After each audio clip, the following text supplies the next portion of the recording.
They waited until the market was tired. They waited until the crowd was confident. They waited until leverage was stacked like dry wood. And then they struck. If you're staring at your chart right now, you're not watching normal selling. You're watching a forced event. You're watching what happens when the rules change after you already took the trade. And the rumor spreading like wildfire is this: JPM just grabbed 80% control of deliverable silver, and the window is closing forever. So today we're going to do something most people won't do. We're going to test the claim, we're going to look at the real plumbing, and we're going to build a battle plan that keeps you alive whether you're team dip or team bail. Because the market's favorite meal is the same every time: panic plus leverage plus confusion. And I'm not letting you get farmed. In this breakdown, we're doing three things. One, we're decoding the 80% control claim and what it could mean, and what the official warehouse data actually shows. Two, we're exposing the real trap, the margin squeeze mechanic that kicks retail eagles out of futures at the worst possible time. Three, we're giving you the only honest answer to buy the dip or bail out, not advice, two checklists, because there are two different games being played. You ready? Good. The 80% control claim, what people are getting wrong. First, define control. Let's get one thing straight before the emotions take the wheel. When people say JPM controls COMEX silver, they often mix three different things into one sentence: warehouse operator share, who runs the vault location listed on the COMEX report; inventory share, how many ounces are sitting in that warehouse; deliverable share, how many ounces are registered, meaning already warranted and ready to deliver. These are not the same. And here's the most important line you must tattoo on your brain. A COMEX depository is not the same as JPM owns the metal. It's a storage and reporting category. Ownership can be clients, ETFs, funds, industrials, banks. The report doesn't show the owner. So when you hear 80% control, the real question is 80% of what? Eligible, registered, total, London, New York, ETF bars, deliverable float. Most of the internet never answers that question, so we will. The real data check: registered versus eligible. Here's what the COMEX warehouse reporting framework looks like in plain English. Eligible: metal sitting in an approved vault that meets specs, but it is not currently registered for delivery. Registered: tonker metal that has a warrant attached. It's in the deliverable system right now. If you want to talk about active deliverable, you're talking registered. Now here's what the latest CME Silver Stocks report shows. The report dated Jan 2, 2026, reflecting activity through Dec 31, 2025. Total COMEX Silver Stocks 449.8 million Oz registered, 127.3 million Oz eligible, 322.5 million Oz.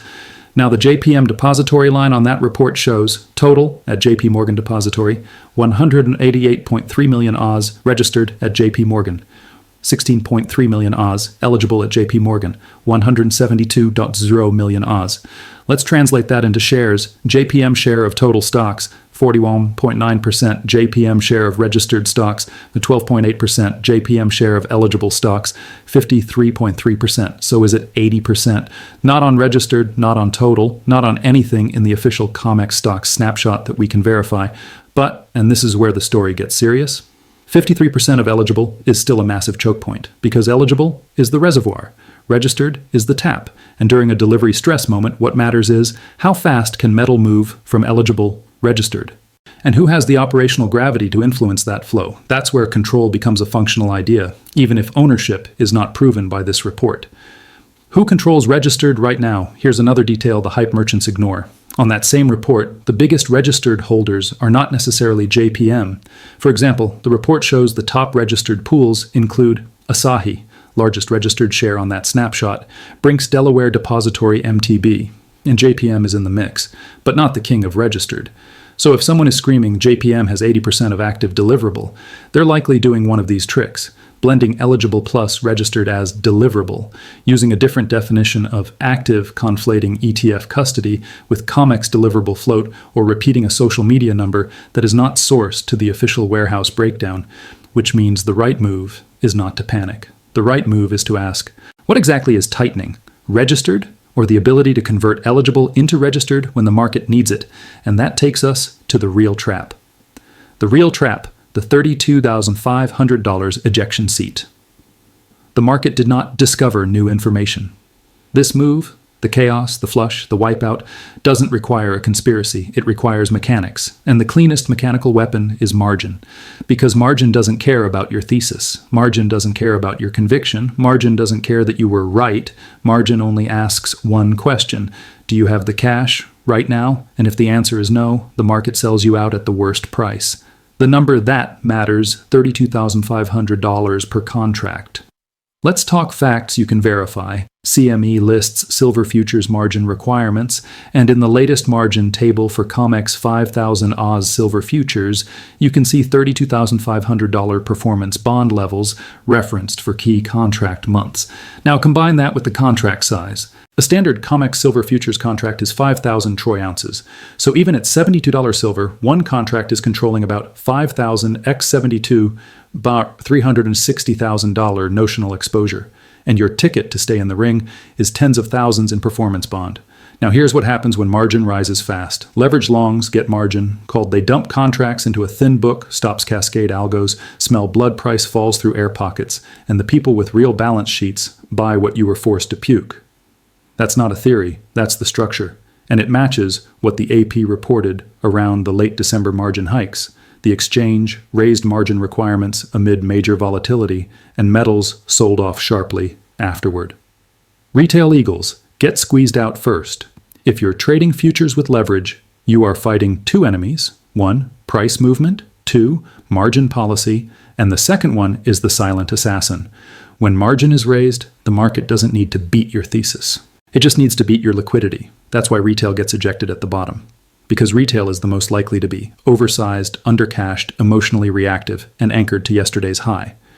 And if you're thinking, okay, then what do I do? Hold that thought. Because before we do the battle plan, you need to understand one more thing. Why JPM being huge and eligible still matters. Why eligible dominance is a choke point, even if it's not ownership. The two markets inside one market. There are two silver markets living inside one price chart. Market A, the paper market contracts, leverage, stops, algos, margin market. B, the physical logistics market bars, warrants, vault moves, delivery schedules, industrial sourcing. When the chart is calm, paper dominates the story. When volatility hits, physical starts whispering the truth. And here's the key idea. Eligible is metal that exists, but not metal committed. Registered is metal already committed to delivery. So when stress hits, everyone looks at registered and asks, can you deliver? And then the game becomes, who can convert? Who can source? Who can say no? Who can demand a premium? That's why a single depository holding a huge chunk of eligible becomes strategically relevant, not because it proves wrongdoing, because it creates concentration risk. ETF custody. The other reason JPM feels everywhere. Now, separately from COMEX registered, there's another reason the public associates JPM with silver. JP Morgan has been listed as custodian for major silver ETF structures, like SLV, and historically, LBMA's own reporting has discussed how large ETF inventories sit in London vaulting systems with named custodians and published totals at the time. That doesn't mean they own it. It means they sit at an intersection, vaulting custody reporting, and sometimes conversion pathways where rules allow. So when people say control, what they often feel is gatekeeping power during scarcity.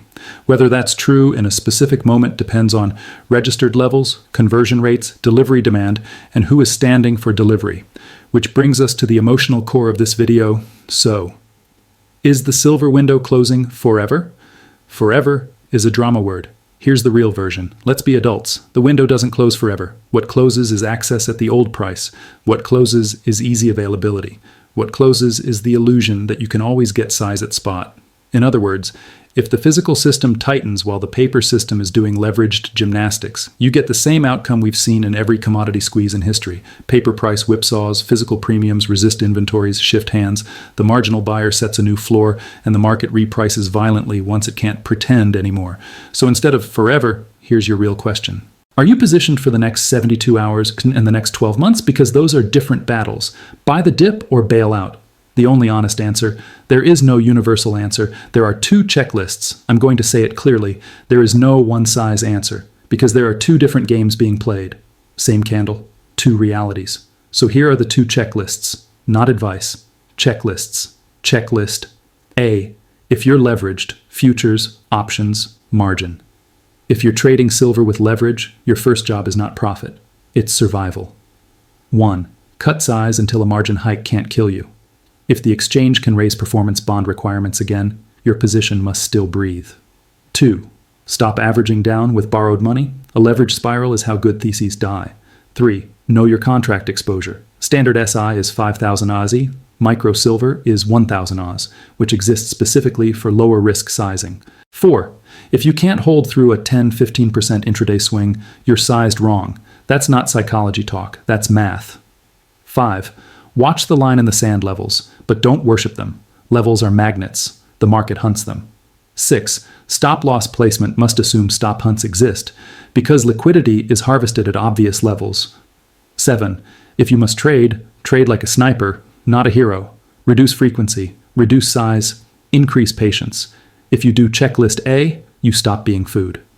Checklist B. If you're unleveraged, physical, long-term holder. If you're holding without leverage, your job is different. Your job is to not let the screen hypnotize you into selling your position to someone who has more patience than you. 1. Your risk is not the red candle. Your risk is forced selling. If you're not forced, you're not dead. 2. Track ounces, not dollars. Dollars are the scoreboard. Ounces are the inventory. 3. Treat dumps as transfer events. Weak hands exit, strong hands accumulate. 4. Build a buy plan, not a buy emotion. Decide your tranches in advance, so you don't improvise in panic. 5. Watch for the tell. Physical behavior versus paper behavior. If physical remains sticky while paper whipsaws, that's a signal of tightness. 6. Don't chase. Don't freeze. Execute. Slow is smooth. Smooth is fast. Checklist B is how you avoid becoming the guy who sold the bottom and spent the next year watching the market run without him. The JPM 80% claim reframed. The truth that still matters. Here's the fair, fact-based version. So, what's the honest take? The official COMEX stock snapshot we looked at does not confirm 80% of deliverable registered at JPM. It does show JPM as a dominant warehouse line in eligible and total ounces, which creates concentration relevance. In a stress event, what matters is conversion, plus delivery demand, plus who is willing to part with metal. So the 80% control headline might be wrong in strict terms. But the fear behind it, that access is getting harder and the system is tightening, that fear is not crazy. Because margin hikes, inventory concentration, and delivery stress can combine into one outcome. Retail gets ejected, and institutions get cheaper entry. That's why you feel hunted, because you are, if you're leveraged. What to watch next? The 72-hour map. 3 regimes. No prediction, just maps. I'm giving you 3 regimes, not predictions. Maps. Regime 1. V-shape snapback. What has to be true? Forced selling ends, buyers step in hard price, reclaims key resistance quickly. Translation, liquidation cleared leverage, not demand. Regime 2, dead cat bleed. What has to be true? Bounces fail, rallies get sold, market stays heavy. Translation, positioning reset takes longer. Regime 3, grind range. What has to be true? Leverage gets cleaned out, physical stays. Constructive market compresses into a new band. Translation, new range, new game. You do not need to guess the future. You need to recognize the regime fast and behave correctly. Final battle plan, what you do right now. The 24-hour discipline. Here's what you do in the next 24 hours. 1. Stop staring at the candle like it's a judge. The candle is a weapon, not a verdict. 2. Identify which game you're playing, trader with leverage or holder without leverage. 3. Apply the correct checklist. Not vibes, not ego checklist. 4. Respect margin reality. If margin is the storm, your umbrella is sizing. 5. If you're buying, buy like an allocator. Tranches, patience, no chasing. 6. If you're selling, sell because your thesis broke, not because the market screamed, because the market always screams at bottoms. This is not just about silver. This is about whether you understand what the market really is, a machine that transfers wealth from the emotional to the disciplined. They can move the price. They can change the rules. They can raise the margin. But they cannot force you to be stupid, unless you volunteer. So here's your comment prompt. Drop team dip if you're building a position. Drop team bail if you're reducing risk. Not because I'm taking a vote, because crowd positioning matters. And the crowd is the fuel. If this breakdown helped, subscribe. Because we don't do vibes here. We do mechanics, we do maps, and we do battle plans.